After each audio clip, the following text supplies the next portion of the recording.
पहला मुद्दा, सबसे बड़ा मुद्दा जो है अभी रिसेंट में हर दिन देखने को मिल जा रहा है, कभी लाइब्रेरी का वाटर कूलर, कभी प्रवेश भवन का वाटर कूलर, कभी कोई शौचालय, कभी मेडिकल फैसिलिटीज, इवन कैंटीन का जो पिछले दिनों मामला आया अभी जो है कि उस कैंटीन में दूध की एक्सपायरी पाई गई और इसमें वाटर कूलर का पानी साफ नहीं था। वहाँ के अधिकारी जो वहाँ के बैठे लोग हैं उनसे जब छात्रों ने कहा तो कहा आप पानी पी के देखिए, तो लोग कह रहे हैं क्या हमारे पानी पीने से सही हो जाएगा। तो अभी 15 अगस्त को कुलपति मैम ने भी यह चीज कहा कि विश्वविद्यालय की लाइब्रेरी 24 घंटे जो है एक्सेस खुली हुई है। अभी पिछले दिनों इलाहाबाद विश्वविद्यालय को नैक A+ ग्रेडिंग मिली है रैंकिंग में, ठीक है। तो अगर समस्याएं हैं, अभी भी बहुत डिपार्टमेंट में समस्याएं हैं, ये रियल बात है, हम लोगों ने भी देखा है, कहीं कहीं समस्याएं हैं, सुधार करने की आप लोगों की प्रयास है, अच्छी बात है, लेकिन क्या नैक A+ ग्रेडिंग की विश्वसनीयता इससे प्रभावित नहीं होती है?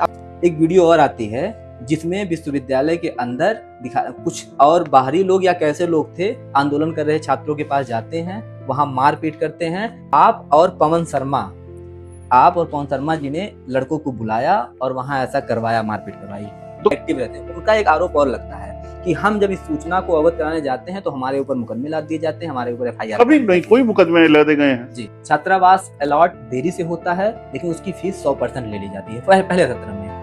इस पे सर क्या कहेंगे? नहीं, छात्र विश्वविद्यालय की कुलपति प्रोफेसर संगीता श्रीवास्तव, इनके कार्यकाल को आप कैसे देखते हैं?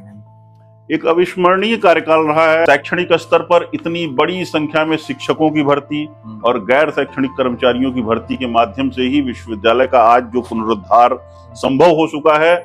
विश्वविद्यालय में शिक्षकों की, नॉन टीचिंग स्टाफ की और तमाम व्यवस्थाएं कर ली गई हैं इस लेवल की, तो विश्वविद्यालय में सीट कटौती की जरूरत क्यों पड़ गई? नहीं, कोई सीट कटौती नहीं हुई। विश्वविद्यालय ने बहुत स्पष्ट रूप से बताया कि इसमें यहाँ पर कोई भी सीट कटौती नहीं है। यहाँ पर सीट कटौती का तो कोई प्रोविजन ही नहीं है इस तरीके से। सीट कटौती जैसा कोई है नहीं, सीट कटौती नहीं हुई है किसी भी तरीके की। तो उस डॉक्यूमेंट में सीट की संख्या कम क्यों की बात नहीं है? और फीस वृद्धि पे तो क्या कहेंगे? फीस वृद्धि का कोई निर्णय इलाहाबाद विश्वविद्यालय में 2022 में यहाँ की कार्य परिषद ने एक फीस वृद्धि का जो भी निर्णय था, 4 गुना या 5 गुना की बात मैं नहीं कर रहा हूँ, जो निर्णय था वो यहाँ की कार्य परिषद ने लिया था और उस कार्य परिषद ने जो फीस वृद्धि का निर्णय लिया वही फीस वृद्धि का निर्णय आज तक उसी प्रारूप में चल रहा है। शिक्षकों के बीच में चर्चा ये रहती है कि मैम मंथ के 10 दिन ही विश्वविद्यालय में रहती हैं और जब उसके बाद बिना किसी फोरम के, बिना किसी रूल नियम के देश विदेश घूमती रहती हैं। और जब शिक्षकों नहीं, ये बेकार की बात है, इस बात का कोई औचित्य नहीं है। शिक्षकों के जब छुट्टी की बात आती है उसमें नए नियम कानून कायदे लगाए जाते हैं, ऐसी कोई बात ही नहीं है। ये मेरा पर्सनल सवाल है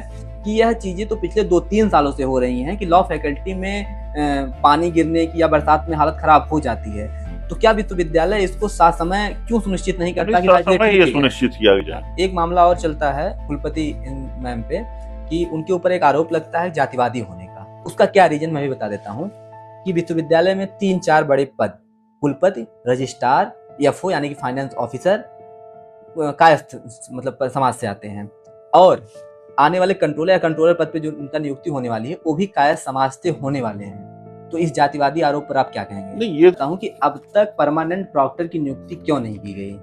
इसमें और जो है मेरे पास आया कि क्या आपको लिखित रूप में कार्यवाहक प्रॉक्टर की जिम्मेदारी दी गई? तो किसी 5 विद्यार्थियों को जिनके लिए अगर वो अव्यवस्था फैलाना चाहे तो क्या हम ये मान लेंगे कि वो 5 उस 20,000 का प्रतिनिधित्व कर रहे हैं? 19,995 तो हमारे क्लासरूम्स में है ना। ये भी तो नहीं माना जा सकता वो 5 गलत? कैसे नहीं माना जा सकता? आ जाओ। मैं इलाहाबाद विश्वविद्यालय में हूँ और इस डिपार्टमेंट में हूँ। हमारे साथ सर भूमिकाओं का समय बिल्कुल भी नहीं है और हमारे साथ इलाहाबाद विश्वविद्यालय के वर्तमान कार्यवाहक proctor doctor Atul Narayan sir हैं। विश्वविद्यालय में तमाम गतिविधियां चल रही हैं, इसलिए मैं कोई भूमिका बनाना नहीं चाहता हूँ, सीधे मुद्दे पे आता हूँ। सर, आप विश्वविद्यालय के छात्र रहे हैं और इस समय यहाँ शिक्षक भी हैं, तो विश्वविद्यालय में तमाम ऐसे आंदोलन और गतिविधियां चल रही हैं, इस पे आपका क्या कहना है सर? नहीं, देखिए, विश्वविद्यालय एक ऐसा मंच है जहाँ पर आप कोई भी अपनी बात रखने के लिए स्वतंत्र हैं। आपकी उस स्वतंत्रता में कोई भी बाधक नहीं। विश्वविद्यालय ऐसा केंद्र है जहाँ पर जो आप अपनी बात रखना चाहते हैं उसे सही तरीके से, अगर आपकी कोई समस्या है तो उसको आप रखिए, उसकी कोई आपत्ति नहीं है, लेकिन उसका सही तरीका होता है। आप विश्वविद्यालय में कोई भी अव्यवस्था फैला करके, यहाँ पर प्रशासन में जिस तरीके से जो चीजें घट रही हैं, गेट को बाधित करने के साथ ही साथ यहाँ पर शव यात्राएं निकाल करके, गार्डों से अभद्रता करके और हमारे अधिकारियों को गाली गलौज करके और हमसे फेसबुक के सोशल मीडिया के माध्यम से विभिन्न टिप्पणियां करके आप क्या दिखाना चाहते हैं? जी ये नहीं कोई सर तरीका नहीं है ना। जी अपनी बात रखने का एक अप्रोप्रिएट तरीका होता है कि आप अपनी बात को सही तरीके से सही चैनल पे रखिए। आप जी बीएसडब्ल्यू के माध्यम से इन सारी शिकायतों को बताइए कि कैसी शिकायतें आपकी हैं, जी तो हम सर समझ पाएंगे कि वो शिकायतें हैं कोई आपकी। हाँ जैसे विश्वविद्यालय में जो इन लोग तमाम छात्रों का जो मुद्दा है कि जैसे लाइब्रेरी को लेकर आप छात्र संघ का भी चुनाव लड़े हैं। मैं आपकी छात्र संघ की एक क्लिप सुन रहा था जब आप दत्ता भाषण में आप कह रहे थे कि हम चुनाव जीत जाते हैं तो हम यहाँ की लाइब्रेरी का डिजिटलीकरण करवा देंगे और तमाम सीधे वाटर कूलर और समस्याएं आए दिन तमाम जैसे अभी प्रवेश भवन पर और अलग अलग डिपार्टमेंटों में वाटर कूलर की सुविधा, ब्लैक बोर्ड, इशूज हम लोग अपने आँख से देखते हैं और सीट की सुविधा, इन तमाम चीज़ों में बहुत ही मतलब ऐसा देखने को मिलता है कि सब चीज़ें अव्यवस्थित थोड़ी सी हैं। तो नहीं इस पे अपने देखिए, क्या विश्वविद्यालय हर एक स्तर पर अपने इंफ्रास्ट्रक्चर के स्तर पर भी काम कर रहा है। जी और जहां तक रही विश्वविद्यालय के लाइब्रेरी के डिजिटलाइजेशन की बात, तो डिजिटलाइजेशन लाइब्रेरी का हो चुका है। जी हमारे ढेर सारे जर्नल्स आज की डेट में ऑनलाइन अवेलेबल है, जिनका एक्सेस 24/7 है। जी आप उसको ऑनलाइन एक्सेस कर सकते हैं, किसी भी माध्यम से पढ़ सकते हैं उसे। और लाइब्रेरी में जितना सुधार हुआ है, आज भी हमारी लाइब्रेरी किसी भी देश की लाइब्रेरी से बहुत बेहतर स्थिति में है। सुबह 8 बजे 8:50 से लेकर के 9 रात के 9 बजे तक वो चल रही है। जी और उसमें विद्यार्थी बड़ी संख्या में जाते हैं, रहते हैं, बैठते हैं, पढ़ते हैं। उनके लिए पुस्तकें उपलब्ध हैं और जो पुस्तकें जो यहाँ के अध्यापक रिकमेंड करते हैं, जो आवश्यक हैं, वो सभी चीजें वो करते हैं। सर अब ऐसी स्थिति में अगर विश्वविद्यालय में जो संसाधन उपलब्ध हैं, उन उपलब्ध संसाधनों के आधार पर विश्वविद्यालय चलता है और वही उपलब्ध संसाधनों के आधार पर ही हम उन सबका एक मानक तैयार कर रहे हैं, जी जिस पर विश्वविद्यालय लगातार काम कर रहा है अपने इंफ्रास्ट्रक्चर बेस पर, अपने जो दूसरे और आवश्यक तथ्य हैं, जो क्लासरूम बेस में जो हमारे फर्नीचर्स हैं, जो हमारे और दूसरे इंफ्रास्ट्रक्चर बेस हैं, जी उन सभी पर हम काम कर रहे हैं और बेहतर परिणाम कुछ समयों में आपको देखने को मिलेगा। लास्ट कुछ सालों में माननीय कुलपति महोदय ने जिस तरीके से कार्य किया है, जी उस कार्यों को अगर आप देखें तो विश्वविद्यालय में आमूल चूल सर परिवर्तन मैं हुआ इसको यहाँ से थोड़ा सा मेरे कुछ और क्वेश्चन है सर, है। थोड़े जी बताएं। मतलब 3-4 क्वेश्चन मैं बच्चों से जुड़े बहुत सारे क्वेश्चन हैं। हाँ मैं चाहूंगा इस सब क्वेश्चन पे बातचीत हो नहीं, बिल्कुल आप और मैं बताएं। अच्छा चलते चलते थोड़ी बातचीत करता हूँ। चाहता हूँ अगर कहीं आप थोड़ा सा समय मुझे दे दें तो मैं और ढेर नहीं, आप सारे सवाल बताएं, हैं। हाँ आपके जो भी जी सवाल है मैं अभी सभी सवाल आप आपके ले 24 घंटे लूंगा। लाइब्रेरी की सर बात किए हैं तो 24 अभी नहीं, 15 अगस्त 24 को घंटे लाइब्रेरी की बात मैं कह मैं रहा हूँ अपना सवाल ऑनलाइन पूरा कर लूँ एक्सेस सर, पे। मैं अपना सवाल हाँ पूरा कर जी लूँ जी। थोड़ा सा। अभी 15 अगस्त को कुलपति मैम ने भी यह चीज कहा कि विश्वविद्यालय की लाइब्रेरी 24 घंटे जो है एक्सेस खुली हुई है। ऑनलाइन तो एक्सेस इस में पे थोड़ा अभी 24 घंटे तो फिजिकली रूप से तो खुली नहीं है, इस पे मैं थोड़ा क्लियर करना चाहता हूँ कैसी लाइब्रेरी 24 घंटे। ऑनलाइन एक्सेस में जी हमारे पास ढेर सारे जर्नल्स हैं जो ऑनलाइन एक्सेस में, हमारे ढेर सारे स्टडी मटेरियल्स हैं जिनकी ऑनलाइन एक्सेस है। 24/7 में उसकी एक्सेस आप ऑनलाइन जी लाइब्रेरी के जैसे जे स्टोर जैसे जर्नल अच्छे जो पब्लिकेशंस हैं, जी वो सभी आपके पास उपलब्ध हैं, हम्म, जिनको आप देख सकते हैं, जी जिनको आप पढ़ सकते हैं। जी ये सुविधाएं आपको वहां पर मिली हुई हैं जी जी और इन सुविधाओं का आप उपभोग करिए। हर एक विद्यार्थी इससे जागरूक रहे, वो लाइब्रेरी में इन संसाधनों का उपभोग करे, इसी जी संदर्भ में वो बात है। सर मैं आंदोलन की मैं सर बैठ के थोड़ी सी बातचीत करना बिल्कुल चाहूंगा। आइए, बिल्कुल हम आपका स्वागत कर रहे हैं। मैं सार्थक से कहूंगा आए अंदर, हम थोड़ा सा बातचीत पूरी करेंगे। सर इस पे एक बात और है, जैसे विश्वविद्यालय में जो आंदोलन चल रहा है इसमें मेन जो टॉपिक है मैं उसको पहले कवर कर लेता हूँ। हम्म। पहली चीज हो गई कि वाटर कूलर, शौचालय और जो है इसके अलावा फीस वृद्धि, सीट कटौती, इन तमाम मुद्दे। मैं एक एक चीज पे आता हूँ सर। मैं सर यहाँ सार्थक अगर आगे से आप फ्रेम बना पाए तो बहुत अच्छा रहेगा।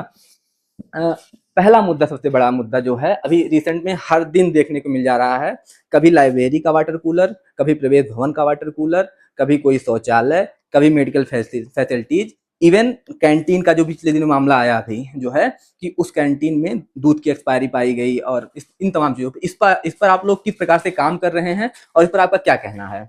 देखिए, विश्वविद्यालय में जहाँ पर जैसे साफ पानी की व्यवस्था हो, शौचालयों की बात हो, इन सभी चीजों को लेकर के निर्णय लिए जा चुके हैं। पूरे विश्वविद्यालय में जितने भी हमारे आवश्यक इक्विपमेंट्स हैं, जहाँ पर साफ सफाई होनी चाहिए वहाँ साफ सफाई हो रही है। तो हर एक स्थान पर अप्रोप्रिएट तरीके से जो साफ सफाई है और जो वाटर कूलरों में जो स्वच्छ पानी की व्यवस्था है, साफ शौचालयों की व्यवस्था, उसे किया जा रहा है।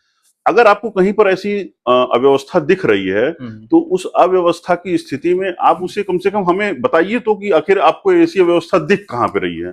जी। जैसे आपने जब उदाहरण दिया अभी एक प्रवेश भवन का, तो प्रवेश भवन में एक ऐसा वीडियो संज्ञान में आया कि जहां पर बताया गया कि ये वाटर कूलर इस तरीके से चलाया जा रहा है जिसमें साफ पानी नहीं आ रहा है। हाँ। मैं वहां पर बिना किसी देरी के तुरंत पहुंचा।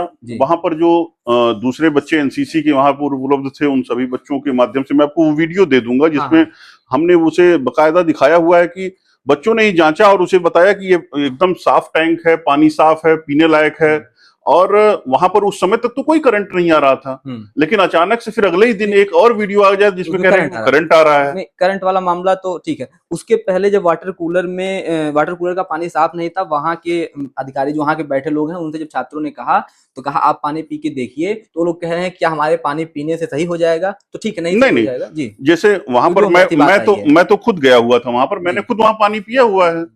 अगर आपको विश्वास ना तो वो मैं वीडियो आपको शेयर कर दूंगा, आप वो वीडियो देख लेंगे। आप मुझे व्हाट्सएप पे यहाँ पे लगा दूंगा उस वीडियो। तो उस वीडियो में खुद वहां के बच्चों ने ही उसको खोला हुआ है, जांचा हुआ है। लेकिन प्रश्न अब ये नहीं है, प्रश्न ये है कि अगर आप यहाँ के विद्यार्थी हैं और यहाँ के विद्यार्थी होने के साथ ही आपको ऐसी कोई भी असुविधा अव्यवस्था लग रही है, तो पहले दिन जिस दिन प्रवेश भवन पर आम विद्यार्थियों के डॉक्यूमेंट वेरिफिकेशन हो रहे हैं, हमारे पास 37 राज्य और केंद्र शासित प्रदेशों से विद्यार्थी इलाहाबाद विश्वविद्यालय अपने अभिभावकों के साथ आ रहे हैं।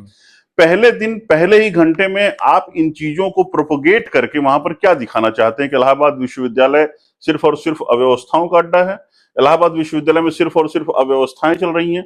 यहाँ पर जो व्यवस्था बनी हुई है, एक माननीय कुलपति महोदया के निर्देशन में हम सभी लोग लगातार काम कर रहे हैं, हमारी पूरी टीम इस पे काम कर रही है। विश्वविद्यालय का हर एक प्राधिकारी अपनी स्वच्छता को लेकर के, उसके जो वाटर कूलर की साफ सफाई को लेकर के, इसके साथ ही साथ वॉशरूम की सफाई को लेकर के लगातार सब लोग काम कर रहे हैं, पूरी टीम काम कर रही है। एक इतने बड़े विश्वविद्यालय के किसी कोने को आप पकड़ते हैं और उस कोने को पकड़ करके आप ये कहते हैं कि इतनी अव्यवस्था है, इतनी यहाँ पर इस तरीके की चीजें खराब हैं।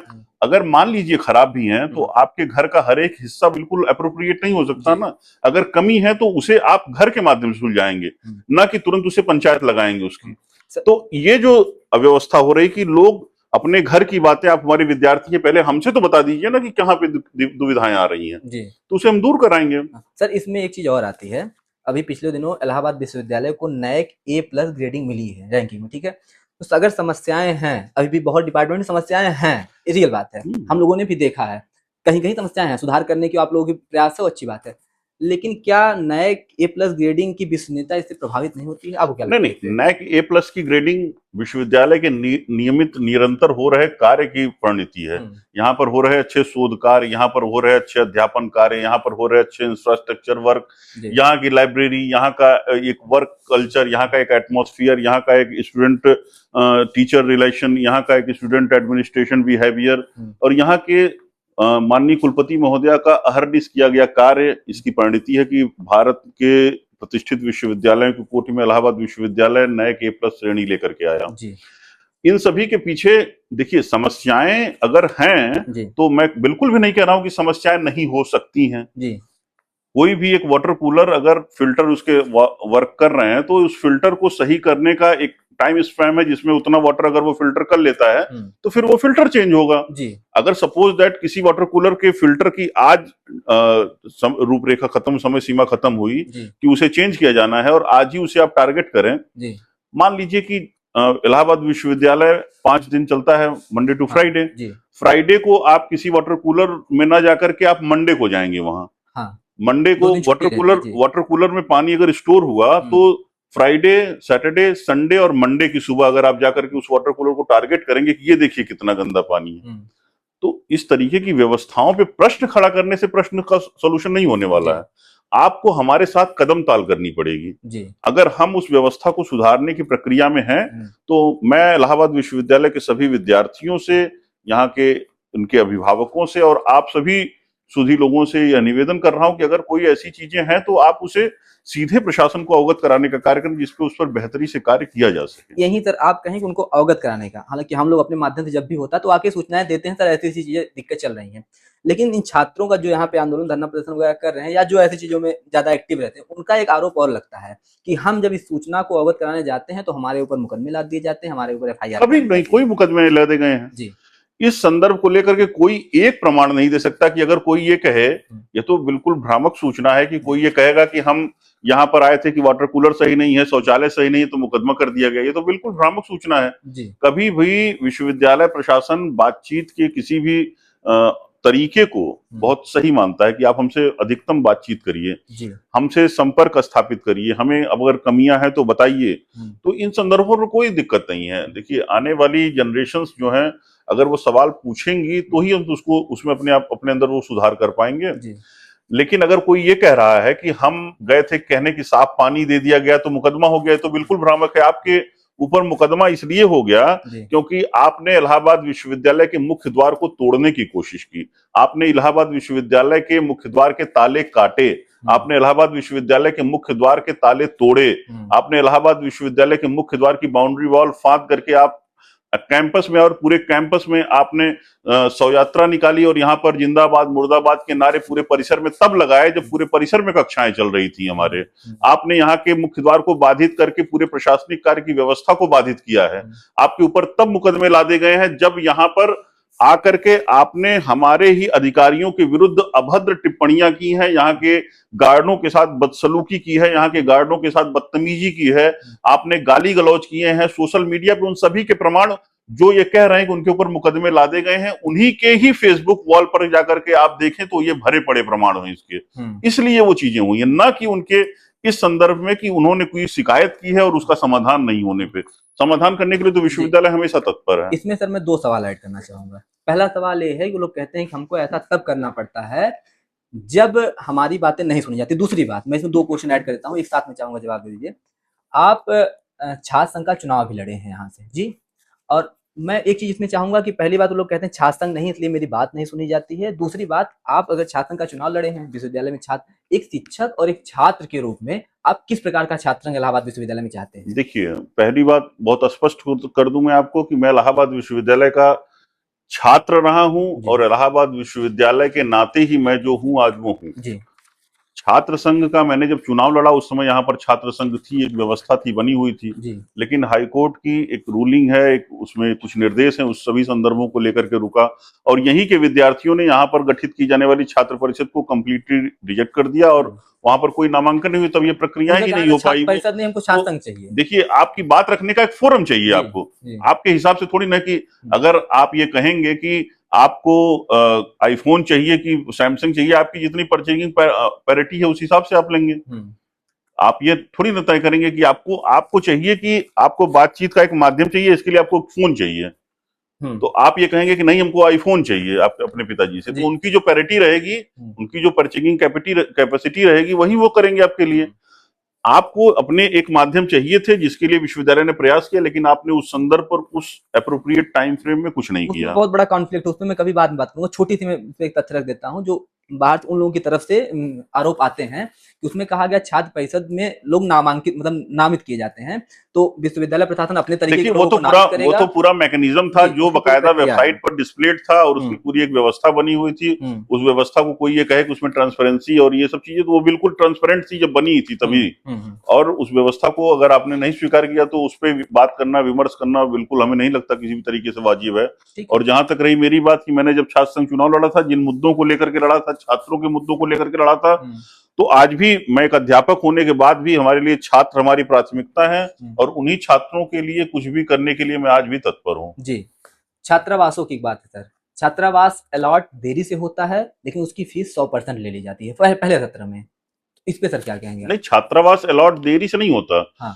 अब CUET के माध्यम से परीक्षाएं हो रही हैं और जब काउंसलिंग हो जाएगी उसी के बाद उनको अलॉटमेंट हो पाएगा। तो छात्रावास एक सत्र के लिए अलॉट होता है और उसी सत्र की फीस ली जाती है यहाँ पर सिर्फ और सिर्फ। इसकी प्रक्रिया थोड़ी जल्दी करवाने की, जल्दी प्रक्रिया कैसे हो सकती है जब आपके एडमिशन ही डिलेड है, तो प्रक्रिया कैसे पहले हो जाएगी? सही करवाया जा सकता है। तो आज आप जब प्रवेश भवन देख रहे होंगे तो वहां पर आज अभी हमारे डॉक्यूमेंट वेरिफिकेशन और एडमिशन के प्रोसेस आज तक चल रहे हैं, और इसलिए क्योंकि CUET के एग्जाम के थ्रू एडमिशन हो रहे हैं, और तो उस प्रक्रिया में जब एडमिशन और डॉक्यूमेंटेशन का प्रोसेस पूरा हो जाएगा तो छात्रावास आवंटन की प्रक्रिया होगी। बिल्कुल सर, हम आते हैं विश्वविद्यालय के शिक्षकों के बीच में थोड़ी चर्चाएं जो रहती हैं, उस पर मजाने से पहले एक सवाल और पूछ लेते हैं।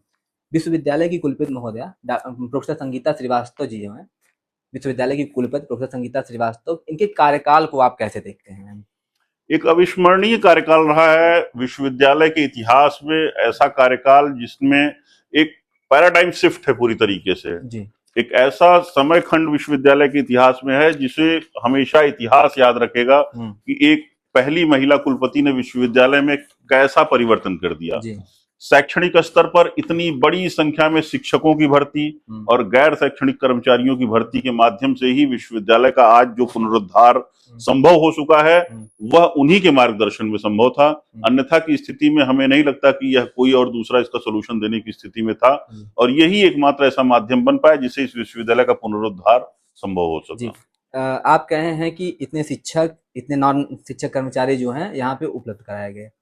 इसमें एक द्वंद्व आता है। द्वंद्व क्या आता है कि जब विश्वविद्यालय में शिक्षकों की, नॉन टीचिंग स्टाफ की और तमाम व्यवस्थाएं कर ली गई हैं इस लेवल की, तो विश्वविद्यालय में सीट कटौती की जरूरत क्यों पड़ गई? नहीं, कोई सीट कटौती नहीं हुई। विश्वविद्यालय ने बहुत स्पष्ट रूप से बताया कि इसमें यहाँ पर कोई भी सीट कटौती नहीं है। यहाँ पर सीट कटौती का तो कोई प्रोविजन ही नहीं है इस तरीके अब पिछली बार जो बीए में 4200-4600 सीटें थी, अब की बार घटा के ऑफिशियल डाटा है उसमें 1900 सीटें कर दी गई हैं। ऐसे तमाम सीट कटौती, इलाहाबाद विश्वविद्यालय एक इकाई है। इलाहाबाद विश्वविद्यालय एक इकाई का मतलब यहाँ पर पूरी तरीके से जितने इसके डिग्री कॉलेजेज हैं, जितने कॉलेजेज हैं, उन सबको मिलकर के इलाहाबाद विश्वविद्यालय बनता है। हम एनईपी को इंट्रोड्यूस कर रहे हैं, न्यू एजुकेशन पॉलिसी के माध्यम से जो चीजें हम कर रहे हैं, उनके बाद आप देखेंगे अब हम 4 ईयर ग्रेजुएशन की तरफ एनईपी की बात की है। तो मैं इसमें और एक क्लियर करता हूँ, सीट कटौती पहली बात होगी अगर सारी व्यवस्थाएं होगी। सीट कटौती जैसा कोई है नहीं, सीट कटौती नहीं हुई है किसी भी तरीके की।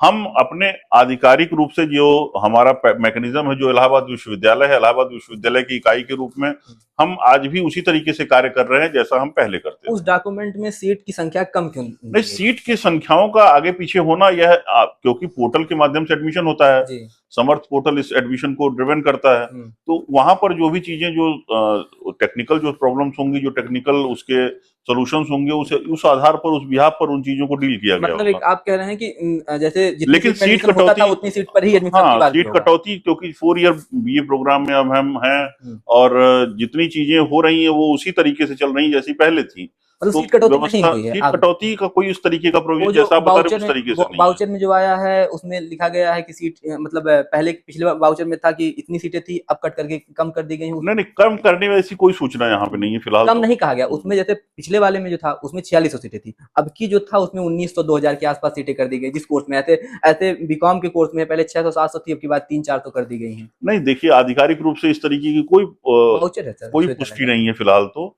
अब उसमें नहीं, विश्वविद्यालय के वाउचर, कौन से वाउचर को आपने पढ़ा वो तो मैं नहीं जानता हूँ, लेकिन फिलहाल जो व्यवस्था है उस व्यवस्था के अनुक्रम में इलाहाबाद विश्वविद्यालय का जो पूरा मैकेनिज्म है उसमें सीट कटौती जैसी कोई भी बातचीत अभी नहीं हुई है। हमने सीट कटौती पे कोई बातचीत इसलिए नहीं करे क्योंकि एक नया मैकेनिज्म डेवलप हुआ पिछले साल से। हम लोगों ने एनईपी इंट्रोड्यूस की है।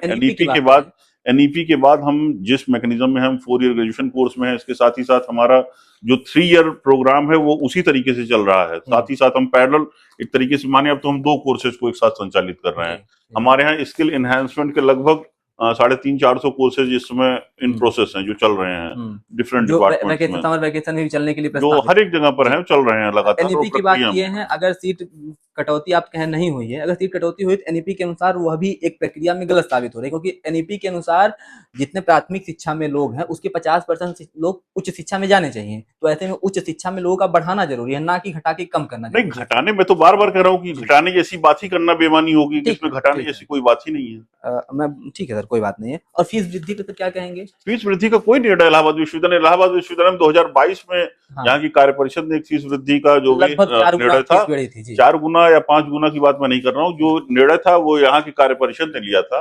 और उस कार्य परिषद ने जो फीस वृद्धि का निर्णय लिया, वही फीस वृद्धि का निर्णय आज तक उसी प्रारूप में चल रहा है। हाल फिलहाल के समय खंड में इलाहाबाद विश्वविद्यालय में किसी भी तरीके की फीस वृद्धि का कोई निर्णय नहीं लिया गया है। हर वर्ष जो एक प्रक्रिया होती है महंगाई दर की, वही 2022 में जो फीस बढ़ी थी, जो फीस की प्रक्रिया तय हुई थी, उसी प्रक्रिया को इलाहाबाद विश्वविद्यालय आज भी फॉलो कर रहा है। जी ठीक है। आप वीसी मैम की बात कर रहे थे, इलाहाबाद विश्वविद्यालय की प्रोफेसर संगीता श्रीवास्तव मैम, उनके ऊपर एक और शिक्षकों में एक चर्चा रहती है, उनके ऊपर आरोप लगता है शिक्षकों में, जो मेरे पास आई है आम चर्चा है। वो शिक्षक कौन है जिनकी चर्चा है? वो आपके बीच से हैं, आप पता कर लेंगे ज्यादा बेटर रहेगा मुझे लगता है। उस शिक्षकों के बीच में चर्चा ये रहती है कि मैम मंथ के 10 दिन ही विश्वविद्यालय में रहती हैं, और जब उसके बाद बिना किसी फोरम के, बिना किसी रूल नियम के देश विदेश घूमती रहती हैं, और जब शिक्षकों नहीं के नहीं, ये बेकार की बात है, इस बात में कोई औचित्य नहीं है। शिक्षकों के जब छुट्टी की बात आती है उसमें नए नियम कानून कायदे लगाए जाते ऐसी हैं। कोई बात ही नहीं है, ये तो ठीक है, बेमतलब की बात है। ठीक पता है। नहीं कौन सा फोरम है जहां पर आपको इस तरीके की सूचनाएं मिल मेरे रही पास है। सूचनाएं आई हैं, चर्चाएं हैं, तो मैं उससे नहीं, पूछ रहा बिल्कुल हूँ। बेकार की बात है, वो सर्वसुलभ है, हमेशा उपलब्ध रहती है सभी के लिए। जी, आंदोलन की सर, इसी आंदोलन के बीच एक दिन एक और यहाँ पे कार्य मतलब क्रियाकलाप हुआ। शिक्षकों की एक मीटिंग करवाई गई, ठीक है, मेडाइवल हिस्ट्री डिपार्टमेंट में, जिसकी अध्यक्षता रजिस्ट्रार सर की है, ठीक है, इलाहाबाद विश्वविद्यालय के रजिस्ट्रार सर की अध्यक्षता की है। और फिर वहां से एक मार्च निकलवाया गया। तो उसमें एक आरोप और शिक्षकों के बीच से लगता है, जो मेरे पास चर्चा आई, कि उसमें बोलने के लिए शिक्षकों के पहले से चूज किया गया था कि यही बोलेंगे, ऐसा कोई बोलेंगे। ऐसा और एक कभी चीज और, संभव ही नहीं मैं है सवाल किसी पूरा कर दूं मीटिंग सर। में, किसी भी मीटिंग में, जो कोई भी मीटिंग अगर होती है, हम्म, उसमें आप ये, जैसे आपने अभी हमसे बातचीत करना प्रारंभ कर दिया जी, अचानक से हमारे डिपार्टमेंट के बाहर, हाँ, और आप यहाँ बैठ के बातचीत कर रहे हैं, मेरा अब काम है आप, सर।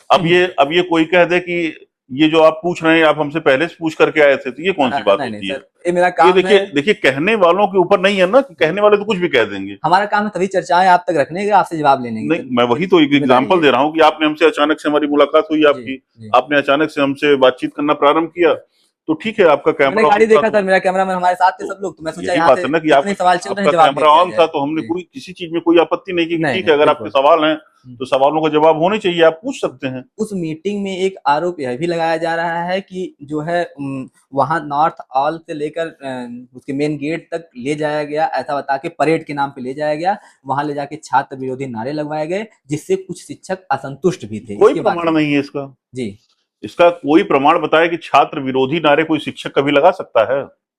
ये तो बिल्कुल, मतलब कि इस तरीके की बात करना अपने आप में ही बहुत, और मैं मुझे तो पूरा इंटरेस्ट उसमें है कि जो बार बार आप कह रहे हैं कि कुछ शिक्षक ऐसा, तो वो शिक्षक हाँ, कौन है?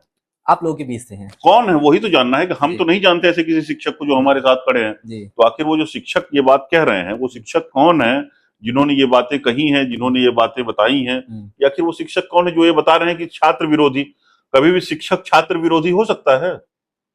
नहीं बिल्कुल शिक्षक का अस्तित्व ही होना नहीं इसलिए है चाहिए। क्योंकि छात्र उसके साथ है। वो हम्म, छात्रों की सीमाओं का ध्यान रखता है हमेशा, जी, छात्रों के भविष्य को लेकर के वो हमेशा चिंतित होता है। हम्म, तो शिक्षक कभी छात्र विरोधी नहीं होता। और वहां पर जो शिक्षक गए हुए थे, आपको जैसा मैंने बताया कि इलाहाबाद विश्वविद्यालय का मुख्य प्रवेश द्वार लगातार पिछले कई दिनों से बाधित किया जा रहा था, लोगों के आवागमन की असुविधाएं थी वहां पर। इसलिए शिक्षक इस निवेदन के साथ वहां गए थे कि आप लोगों की जो मांगे हैं, जो बातें हैं, वो आप सही माध्यम से सही लोगों तक पहुंचाइए, उसका निदान हो सके, लेकिन आप मुख्य द्वार नहीं बाधित कर सकते। इस चीज को समझाने के लिए, इस चीज के निवेदन के लिए शिक्षक वहां पर थे। और वहां पर मुख्य द्वार बंद करके, आप अगर वीडियो आपने सोशल मीडिया पर देखे होंगे, तो उन शिक्षकों को कितनी अच्छी भाषा में सामने गेट के उस पार खड़े हुए लोगों ने कितनी भद्र भाषा में टिप्पणियां की हैं, आपने वो देखा होगा, आपको सोशल मीडिया पे मिली भी होंगी। क्योंकि आप जो ये बातें कह रहे हैं कि शिक्षकों ने ये बातें कही, इसका तो कोई प्रमाण नहीं है, क्योंकि सबके कैमरे ऑन थे, सभी लोग देख रहे थे। तो इसका कोई प्रमाण अगर हो तो हमें उपलब्ध कराएं कि शिक्षकों ने ये बातें कही हैं। लेकिन छात्रों ने ये बातें कही, ये आप ही के कैमरे से कैद हुई हैं जो उस पार खड़े हुए थे। तो इसका तो प्रमाण है कि शिक्षकों को किस किस रूप में नहीं बताया गया, हर प्रारूप में उन्हें बताया गया कि शिक्षक दलाल हैं, शिक्षक चोर हैं, हर भाषा का जो अभद्र से अभद्र हो सकती है, उस भाषा का प्रयोग उस पार से किया गया है। जी, तो इसकी भी कड़ी निंदा की जानी चाहिए। ऑन कैमरा की बात किए हैं आप, कैमरा ऑन रहता है, इस ऑन कैमरे पे एक सवाल और आता है, एक वीडियो और आती है जिसमें विश्वविद्यालय के अंदर दिखा कुछ और बाहरी लोग या कैसे लोग थे, आंदोलन कर रहे छात्रों के पास जाते हैं, वहां मारपीट करते हैं। यह चर्चा, वैसी भी एक चर्चा और है, यह चर्चा विश्वविद्यालय में कि आप और पवन शर्मा जी ने लड़कों को बुलाया और वहां ऐसा करवाया, मारपीट करवाई। तो कहने के लिए तो कोई कुछ भी कह सकता है जी, कहने की कोई सीमा थोड़ी ना है, कहने के लिए कोई कुछ भी कह दे। लेकिन मैं तो आज तक इस चीज से आश्चर्यचकित हूं कि मैंने बार बार वहां पर बैठे हुए छात्रों से भी कहा कि अगर आपके साथ इस तरीके की कोई दुर्घटना हुई है कैंपस के अंदर, क्योंकि हमारे पास तो अपनी जो सीमाएं हैं उस सीमाओं में मैं कार्य कर रहा हूं, लेकिन आज तक की डेट में मेरे पास कोई भी शिकायत उस घटना की नहीं दर्ज की गई है। हमारे पुरानुशासक कार्यालय में आज तक इस संदर्भ की कोई शिकायत नहीं दर्ज की गई किसी पक्ष के द्वारा, जो वहां मारपीट हुई। जी, और वो सूचना हमने अपने सीसीटीवी कैमरे में, जो भी हमारे फुटेज हैं, जो प्रिंट्स हैं, वो हमने कर रखे हैं, जो कि उस पर कर्नलगंज थाने में एफआईआर हुई। और मेरे लिए बड़ा विस्मय का विषय है कि कर्नलगंज थाने में उस संदर्भ की एफआईआर तो होती है, लेकिन हमारे यहाँ पर इस संदर्भ की कोई शिकायत आज तक नहीं हुई है। तो क्या एज ए प्रॉक्टर या एज ए पदाधिकारी यह जिम्मेदारी नहीं बनती है कि हम हमारे कैंपस में ऐसी घटनाएं होती हैं उस पर जांच प्रक्रिया बढ़ाएं या ऐसी कोई शिकायत करें? वो तो हम कर ही रहे हैं। वो तो यही तो बात है कि अगर हम उस पर जांच प्रक्रिया करेंगे तो उस जांच प्रक्रिया की अपनी एक विहित प्रक्रिया है, हमने उस माध्यम से उसको संपन्न किया है और उसमें बड़ी संख्या में बाहर के जो छात्र हैं उनको हमने चिन्हित भी कराया है, जिनको जो छात्र यहाँ पर लेके आए होंगे वो देखे जाएंगे, फिर उस तरीके से वो पुलिस की प्रोसीडिंग का हिस्सा बनेंगी। अब तो जो कि मुकदमा पुलिस के यहाँ दर्ज है, पुलिस अपनी जांच प्रक्रिया में उन चीजों को लेके आएगी तो उसको उस स्तर पर देखा जाएगा। उसका इस यहाँ पर बातचीत करने का कोई बहुत औचित्य नहीं है, क्योंकि मुकदमा दर्ज है, विवेचनाधीन है, तो उसको उस आधार पर फिर वहां पर जो न्याय संगत होगा वो तो होगा ही। हाँ, पिछले सर 2-3-4 दिन हुआ लॉ फैकल्टी में छात्रों ने डीएसडब्ल्यू और आपको भी, मैं भी वहां था मौजूद, और वहां पे ताला बंद कर दिया आप दोनों को अंदर। मामला क्या था कि लाइब्रेरी में पानी चू रहा था, मतलब पूरी व्यवस्था अव्यवस्थित थी। उनकी मांग थी कि इसको सही कराया जाए और थोड़ा समय ले लिया जाए, सही कराया जाए। फिर वहां से आप लोग एक आदेश देते हैं कि पैसा पास हो चुका है, काम शुरू किया जाएगा। इस पे मेरा एक सवाल सर है, मेरा पर्सनल सवाल यह है कि यह चीजें तो पिछले 2-3 सालों से हो रही हैं कि लॉ फैकल्टी में पानी गिरने की या बरसात में हालत खराब हो जाती है, तो क्या विश्वविद्यालय इसको सासमय क्यों सुनिश्चित नहीं करता कि लाइब्रेरी ये सुनिश्चित किया गया है जी।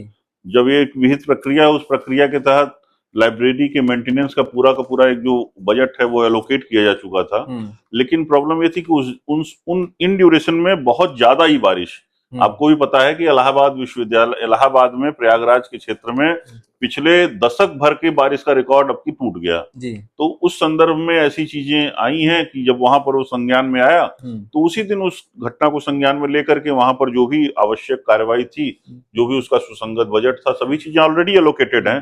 लेकिन समस्या है कि जब तक बारिश बंद नहीं होगी तब तक उस चीज को वहां कराया नहीं जा सकता। इसमें मैं थोड़ा सा जानना चाहूंगा, अगर पिछले साल भी ऐसा हुआ था तो अब की साल बारिश से पहले उसका सोल्यूशन क्यों नहीं दिया? सोल्यूशन देखिए, ऐसा तो है नहीं कि वाटर प्रूफिंग और दूसरे सोल्यूशन नहीं कराए गए होंगे, कहीं ना कहीं तो कुछ न कुछ वहां पर लोकल स्तर पर वहां के विभागाध्यक्ष ने, वहां के डीन ने कुछ तो वहां के मेजर्स लिए होंगे।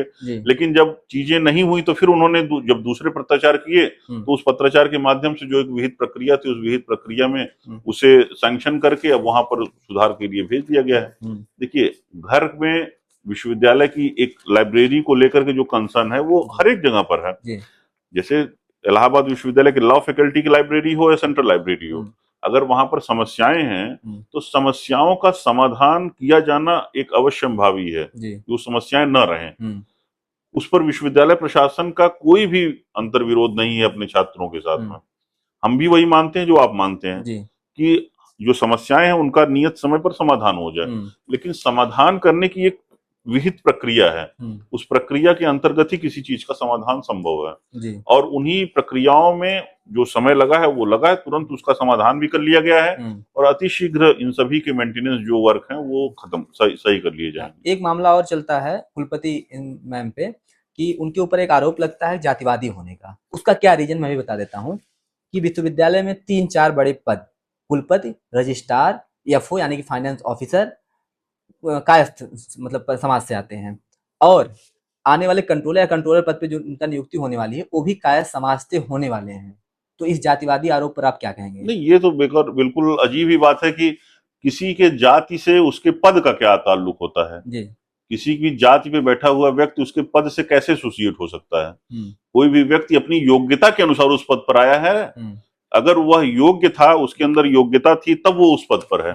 अब जबरदस्ती के कैलकुलेशन बता दें कि भारत के प्रधानमंत्री इस पद पे इसलिए हैं कि वो इस जाति के हैं, भारत के राष्ट्रपति इस पद पर इसलिए हैं कि वो इस जाति के हैं, उत्तर प्रदेश के मुख्यमंत्री इस पद पर इसलिए हैं कि वो इस जाति के हैं, ये तो बेकार की बातें हैं कि इन संदर्भों पर बातचीत करना एक बुद्धिजीवी समाज में, बुद्धिजीवी वर्ग में बड़ा अजीब ही नैरेटिव है कि फला जाति के हैं इसलिए वहां पर है, फला उस जगह पर इसलिए है कि वो उसके योग्य हैं इसलिए उस जगह पर है। और क्या उनकी अयोग्यता का कोई प्रमाण है क्या आपके पास? जो व्यक्ति जहां पर हैं, जिनकी भी बात आप कह रहे हैं, वह उसके योग्य हैं इसलिए वहां है, इसलिए बिल्कुल भी वहां नहीं है कि वो उस जाति के हैं। योग्यता की बात हो रही, इसी में एक और बात आती है, डीसी मैम की योग्यता पे भी आरोप लगाए जाते हैं और हाई कोर्ट में चैलेंजिंग भी है। नहीं, आरोप तो किसी के ऊपर भी, ये तो बेकार की बातें हैं कि हाई कोर्ट और सुप्रीम कोर्ट में। देखिए, आज की डेट में योग्यता का प्रश्न तो किसके साथ नहीं जुड़ा हुआ है जी।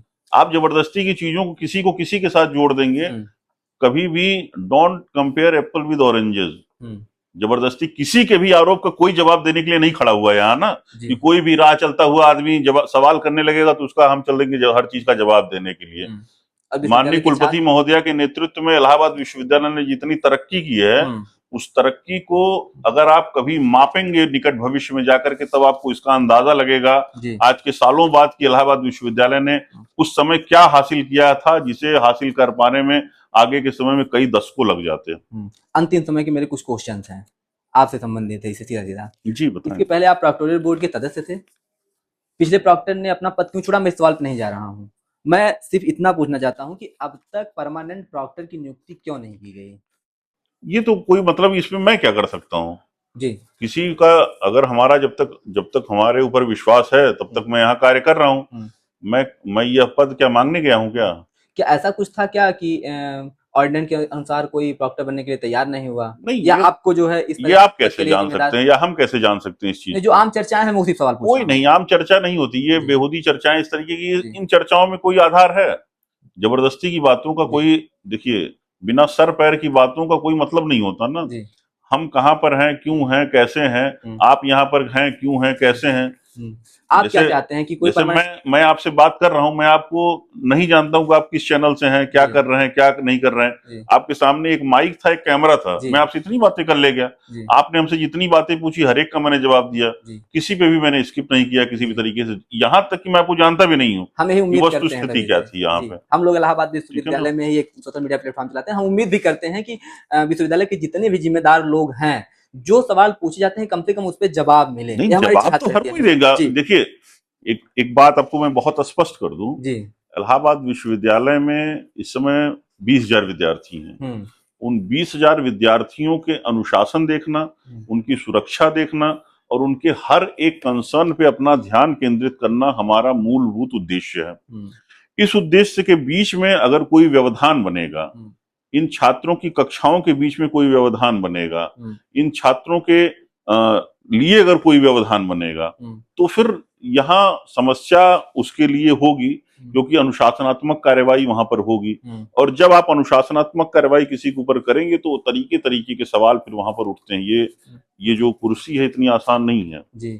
तो यहाँ ये अनुशासन से जुड़ा विषय है, और अनुशासन पे अगर किसी के ऊपर जब कार्रवाई की जाती है तो उसको समझ में नहीं आता कि वो कार्रवाई उसके ऊपर की क्यों गई। उसे यह समझना चाहिए कि उसे जो नोटिस मिली है उसमें स्पष्टतः वर्णित है कि उसके ऊपर वो कार्रवाई क्यों की जा रही है, और उसके प्रमाण अगर हमारे पास होते हैं तभी वह कार्यवाही उसके ऊपर विहित की जाती है। तो ऐसे संदर्भों में कोई भी प्रश्न खड़े कर देना, कोई भी सवाल उठा देना, किसी को भी कुछ भी कह देना, सोशल मीडिया के प्लेटफॉर्म पर जिस तरीके की गंदगी पिछले 30 दिनों में लोगों ने फैलाई है, आप ये बताइए, मैं इस प्रॉक्टर होने के साथ क्या एक नागरिक नहीं हूं? बिल्कुल। मैं यहाँ पर असिस्टेंट प्रोफेसर होने के साथ क्या एक नागरिक नहीं हूं? क्या मेरी कोई इंडिविजुअल आइडेंटिटी नहीं है? बिल्कुल है। तो क्या उस मेरी इंडिविजुअल आइडेंटिटी को जो हार्म किया गया है उसके लिए कौन जिम्मेदार है? उसके लिए कौन जिम्मेदार है? मैं किसी व्यवस्था को बनाए रखने में अगर सहयोग कर रहा हूं, किसी विश्वविद्यालय की व्यवस्था, और ऐसे विश्वविद्यालय में जिससे मेरी जड़ें जुड़ी हुई हैं, जहां का मैं विद्यार्थी रहा हूं, जहां जिस प्रेस्टिजियस यूनिवर्सिटी के लिए हमें अगर कुछ भी करना हो तो मैं कुछ करने के लिए तैयार हूं, तो मैं तो अपनी मातृ संस्था के लिए सर्वत्र कुछ भी कर रहा हूं जो करना पड़े। लेकिन उस विहित समय में मेरे ऊपर जिस तरीके से अनर्गल तरीके से जो भाषिक मर्यादा को लांघ करके जैसा व्यवहार कुछ विशेष छात्रों और गैर छात्रों के द्वारा किया गया, उसकी भरपाई कौन करेगा? या फिर हमारे जो विश्वविद्यालय के अन्य प्राधिकारी हैं, उन लोगों के लिए जिस तरीके की भाषा का प्रयोग जो है यहाँ के लोगों ने, जो छात्रों और गैर छात्रों ने सोशल मीडिया पे किया, उसकी भरपाई कौन करेगा? उसके लिए माफी कौन मांगेगा? इसके लिए सर एक जो प्रक्रिया समझ में आती है, शिक्षक संघ आप लोगों के बीच में है कि नहीं? नहीं, शिक्षक संघ जैसी इसमें कोई बात ही नहीं आई। फिर यहाँ पर तो मैं इंडिविजुअल कैपेसिटी की बात कर रहा हूँ ना। नहीं, देखिए, कोई भी संघ, कोई भी विचारधारा, कोई भी एक विहित प्रक्रिया के अधीन होता है। वो विश्वविद्यालय किसी के चाहने से नहीं चलता है, विश्वविद्यालय ऑर्डिनेंस से चलता है, विश्वविद्यालय यहाँ के नियम कानूनों से चलता है, विश्वविद्यालय यहाँ पे बने हुए एक परंपराओं से चलता है। इन सभी के बीच में जो नियम संगत होगा, जो कानून के अंतर्गत होगा, जो विधान जिसका होगा वो होगा, किसी के चाहने से नहीं होगा। लेकिन मैं बात निजी रूप से कर रहा हूं ना कि क्या मैं ये सब कुछ होने के बाद एक नागरिक नहीं हूं? बिल्कुल हूं मैं एक नागरिक। तो हमारे उन नागरिक अधिकारों का क्या है जी। क्या क्या उन नागरिक अधिकारों की रक्षा हो पा रही है? नहीं हो पा रही है। जी। अगर नहीं हो पा रही तो उसका जो जिम्मेदार है उसके ऊपर कौन सी कार्रवाई की गई, कौन करेगा उनके ऊपर कार्रवाई? अगर मैं निजी रूप से इन चीजों पर इनिशिएट करूं तो फिर लोग कहेंगे ना कि एक प्रॉक्टर की तब भी हमारा एनालिसिस वहां एक प्रॉक्टर की हैसियत से होगा जी। तो ये समस्याएं कहां से आएंगी? इसका समाधान क्या है? कानून। तो वही बात है ना, तो क्यों ये कहा जाए कि उनके ऊपर एफआईआर लाद दी गई? कानून अपना काम करेगा, कानून को अपना काम करने दीजिए। विश्वविद्यालय के नियम पर नियम है, अपना काम करेंगे। विश्वविद्यालय में इतने लोग हैं जिनको नियम पर नियमों की अच्छी जानकारी है, अगर वो नियम पर नियम को जान करके भी कुछ कर रहे हैं तो अब व्यवस्था को देखिए, उस पर समझिए, उसको पढ़िए, तब उस पर कोई प्रश्न खड़ा करिए। एक सवाल और मेरा था, उसका जवाब मुझे मिल गया। सवाल ये था कि क्या आप परमानेंट प्रॉक्टर चाहते हैं? आपने जवाब दे दिया ऑर्डिनेंस के अनुसार। ठीक है, एक सवाल इसमें और जो है मेरे पास आया कि क्या आपको लिखित रूप में कार्यवाहक प्रॉक्टर की जिम्मेदारी दी गई? मैं कह तो रहा हूं कि आप यह समझिए कि कोई भी क्या कार्य बिना विहित प्रक्रिया के होता है यहाँ पे? जी। यह संस्था है ना, ये विश्वविद्यालय एक संस्था है। यहाँ पर क्या आपको लगता है कि सब चीजें बिना विहित प्रक्रिया के हो जाएंगी, बिना किसी कंसर्न के हो जाएंगी, बिना किसी कंक्रीट एविडेंस के हो जाएंगी, बिना किसी ऑर्डिनेंस के हो जाएंगी? ऐसे तो चलती नहीं ये चीजें। तो यहाँ पर देखिए, जो कैसे हुआ, क्या हुआ, कब हुआ, क्यों हुआ, इन सभी चीजों की जब उसमें आप जाएंगे तो आपको सबका जवाब मिलेगा। तो हर चीज का जवाब आप कैमरे पर अगर पाने की चेष्टा करेंगे तो हर चीज का जवाब एक कैमरे पे नहीं होता ना, कि हमें क्या मिला, हमें कुछ अगर मिला ना होता तो मैं यहाँ होता। जी। हाँ जी। नहीं, सूचना मिली उसके अनुसार मेरा काम। सूचनाओं तो मैं तो वही जानना चाह रहा हूँ, जैसे आपकी भी ये जिम्मेदारी बनती है, अगर आप इस विश्वविद्यालय के छात्र हैं और आप मीडिया पर इतना अच्छा काम अगर करने की कोशिश कर रहे हैं तो आपको यह बताना चाहिए कि वो कौन से लोग हैं जो ये बातें कह रहे हैं। सबकी वो कौन से लोग हैं? आप लोगों के भी हिस्से हैं वो। नहीं, वो कौन से लोग, यही तो जानना है ना, वो कौन से लोग हैं। वो जाने तो हम कि वो कौन से लोग हैं। जी। कुछ खबर जो है हम लोग का विश्लेषण होता है, जैसे कुछ खबरें किसी को नहीं बताती, हम लोग विश्लेषण करके निकालते हैं विश्लेषण, क्योंकि हमारा एज ए जर्नलिस्ट हमारा वो काम है। ठीक है, विश्लेषण अच्छी बात है। प्राइवेसी कुछ चीजें मेंटेन भी करनी होती है। देखिए, हमारा अपना जो मानना है निजी रूप से, मैं यहाँ पर किसी अधिकारी क्या किसी शिक्षक की हैसियत से नहीं, मैं निजी रूप से एक जवाब आपको दे रहा हूँ कि कोई भी व्यवस्था जो बनी हुई है उस व्यवस्था के संचालन में हमेशा सहयोग अगर आप देना चाहेंगे तो आप ये मान के चलिए कि आपको उसके साथ, सिस्टम के साथ खड़ा होना पड़ेगा किसी सीमा तक। और अगर आप खड़े नहीं हो पाते वहां पर तो समझिए कि कुछ न कुछ लैक कर रहा है। ठीक है ना? जो शिक्षक या जो जिनकी बात आप कह रहे थे अभी तक, आखिर वो कौन? मुझे तो नहीं दिखता कोई भी ऐसा शिक्षक। हमारी तो नजर में दूर दूर तक कोई ऐसा शिक्षक नहीं दिखता है जो ये कहे कि इस तरीके की व्यवस्था है।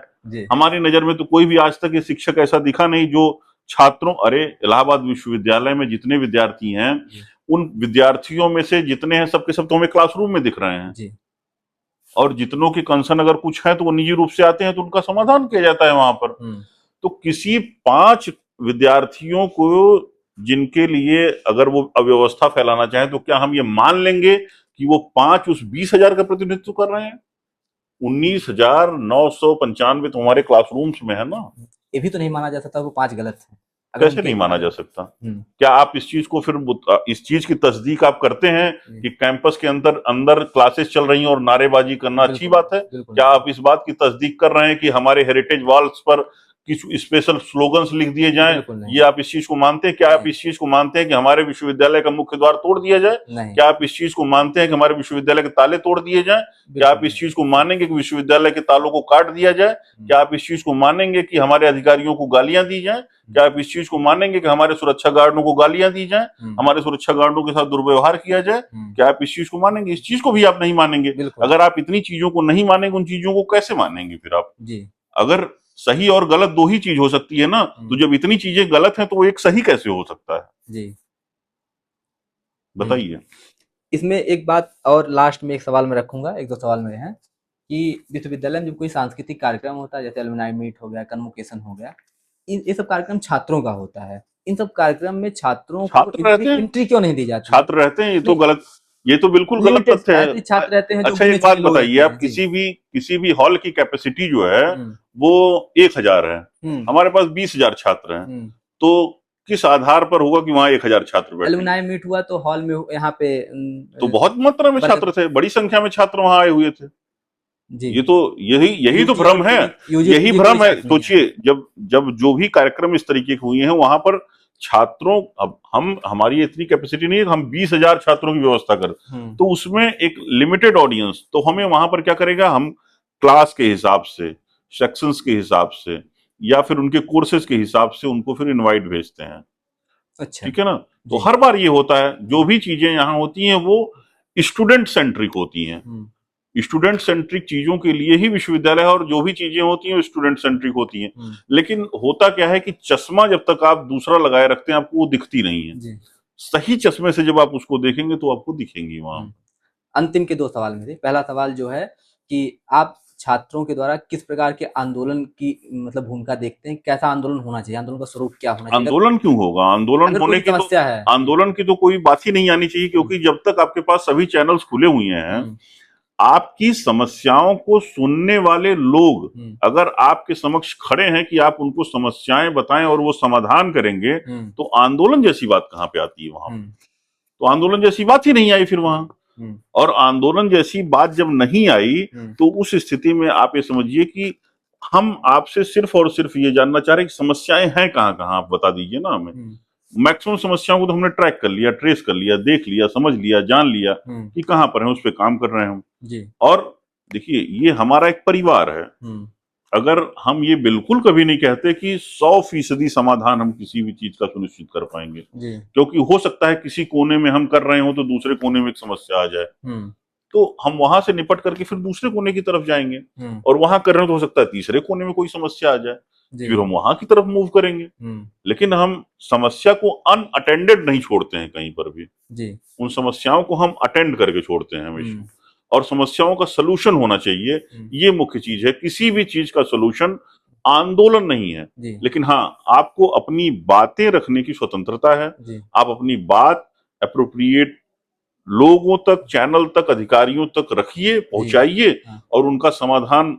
होने की उम्मीद करिए। हुँ, अगर वो समाधान नहीं हो पा रहा है, हुँ, तो उससे भी ऊपर के अधिकारी हैं। जैसे आप एक व्यवस्था, एक मैकेनिज्म है, हुँ, आपको कोई भी प्रश्न है अगर, हुँ, तो सबसे पहले उस समस्या से अवगत विभागाध्यक्ष को कराइए। हुँ, विभागाध्यक्ष अगर उस समस्या को नहीं देख पा रहा है, हुँ, उससे नहीं हो पा रहा है, तो अपने डीन को बता दीजिए। हुँ, डीन से नहीं हो पा रहा है तो डीएसडब्ल्यू को बताइए, हुँ, डीएसडब्ल्यू से नहीं हो पा रहा है तो रजिस्ट्रार को बताइए, नहीं हो पा रहा है तो फिर उससे ऊपर के हुँ, अधिकारी हैं। हुँ, जी, ठीक है। लेकिन अगर उतने के बाद भी नहीं हो पा रहा है, तो फिर वह समस्या समझनी पड़ेगी कि आखिर हुँ। क्यों नहीं हो पा रही है।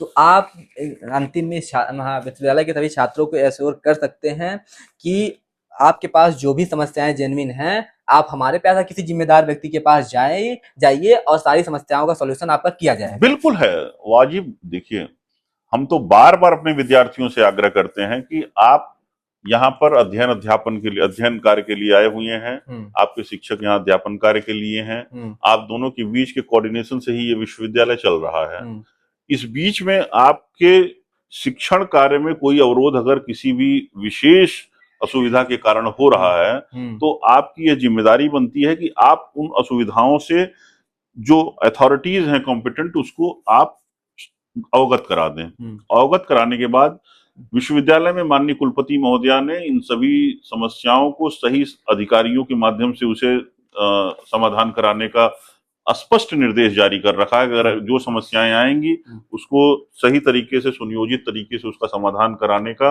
हुँ, एक तरीका है, जिसके माध्यम से उसका समाधान कर लिया जाएगा। हुँ, और समस्याएं लेकिन अपनी आपको बतानी पड़े, अगर हैं तो बतानी हुँ, पड़ेंगी। बिल्कुल। ऐसा नहीं है कि आप उन्हें सोशल मीडिया पर पहले पोस्ट करने, कम से कम समझिए, जानिए हुँ, कि आखिर एक्चुअल चीजें वो हैं क्या। हुँ, हुँ, किसी भी चीज को जब आप सोशल मीडिया पे ले जाते हैं, हुँ, तो सोशल मीडिया पर जाने के साथ ही उसे यह समझना पड़ेगा कि वो उसका इम्पैक्ट कहां तक लेके जाएंगी। हुँ, हम ठीक है। विश्वविद्यालय की इमेज को लेकर के, उसके कंसर्न को लेकर के, हुँ, और यहाँ पर चल रही अपनी छात्र अध्यापक गतिविधियों को लेकर के बहुत सचेत हैं। हुँ, और माननीय कुलपति महोदया इस संदर्भ को लेकर के बहुत सचेत रहती हैं कि हम अधिक से अधिक छात्रों को उनकी सुविधाएं और अधिकारों को लेकर के, अगर कोई चीजें हैं जो अगर वायलेट होंगी तो उन्हें सही अप्रोप्रिएट चैनल तक पहुंचाएं ठीक। और उनका समाधान करें। ये सभी को सख्त अंत में निर्देश। जो नए छात्र अभी विश्वविद्यालय में नया एडमिशन चल रहा है, अंतिम कगार पे है, उन छात्रों के लिए कोई संदेश छोटा सा?